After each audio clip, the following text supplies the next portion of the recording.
अब अगर अगली जिले की बात करें, अगला जिला विंध्य का एक महत्वपूर्ण जिला, ऊर्जा राजधानी के नाम से जाना जाता है, सिंगरौली जिला, जहां पर 3 विधानसभा की सीटें हैं। और अब हम सिंगरौली जिले पर नजर डालेंगे क्योंकि यह विधानसभा की बहुत महत्वपूर्ण यहाँ पे जो सीटें हैं सिंगरौली की, सिंगरौली, चितरंगी और देवसर विधानसभा, 3 विधानसभा सीटों पर बात करेंगे।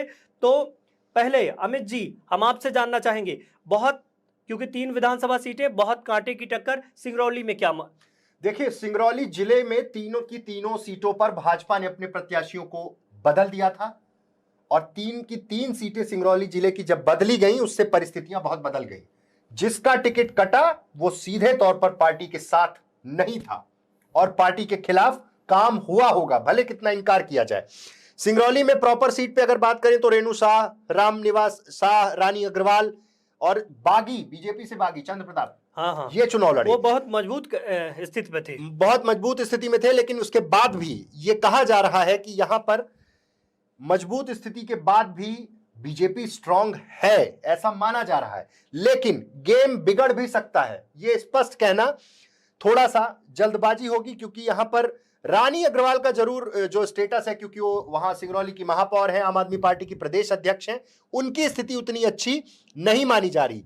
बगावत का कितना असर होगा, क्या रेणु शाह को मौका मिलेगा या फिर रामनिवास शाह ये चुनकर आएंगे, ये देखना बहुत महत्वपूर्ण है। क्योंकि इस सीट को लेकर जो चर्चाएं थी वो यही है कि अभी भी हितग्राही सरकार की योजनाएं, इन चीजों का इंप्लीमेंटेशन, ये सब कुछ है। क्योंकि पिछली बार एक एक्सपेरिमेंट हुआ कि नगर निगम में महापौर आम आदमी पार्टी का चुना गया, लेकिन उसके बाद उतनी खास वर्किंग नहीं देखने को मिली। दूसरी सीट चितरंगी विधानसभा सीट में भाजपा ने प्रत्याशी बदला, राधा सिंह को चुनाव मैदान में उतारा। हाँ, वहां से उनके ससुर कई बार विधायक रहे हैं, वहां से अमर सिंह की टिकट काटकर राधा सिंह को उम्मीदवार बनाया। अमर सिंह बहुत ज्यादा वोटों से चुनाव जीतकर विधानसभा पहुंचे थे 2018 में, बहुत लंबा मार्जिन था, लेकिन टिकट बदल दिया गया। क्या किया होगा? उनके सामने मानिक सिंह, ये स्ट्रॉन्ग कैंडिडेट हैं और ऐसा कहा जा रहा है कि कांग्रेस ये सीट, चितरंगी की ये सीट अपने पाले में कर सकती है। अब 2 विधानसभा सीटों के बाद अब देवसर विधानसभा की, देवसर विधानसभा में वहां से सुभाष वर्मा विधायक थे, उनका टिकट काट गया। राजेंद्र मेश्राम को मौका दिया गया और वंशमणि वर्मा एक अच्छी मजबूत स्थिति में है। मुद्दों पर जो बात हुई, जो लड़ाई हुई, ऐसी परिस्थितियों के बाद ये सीट भी कांग्रेस के खाते में जा सकती है।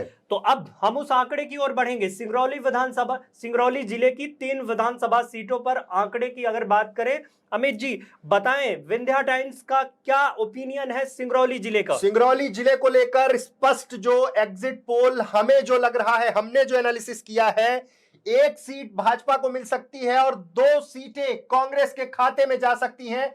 सिंगरौली में एक बड़ा उलटफेर, 1 सीट बीजेपी को मिल सकती है और 2 सीटें कांग्रेस के खाते में जा सकती हैं।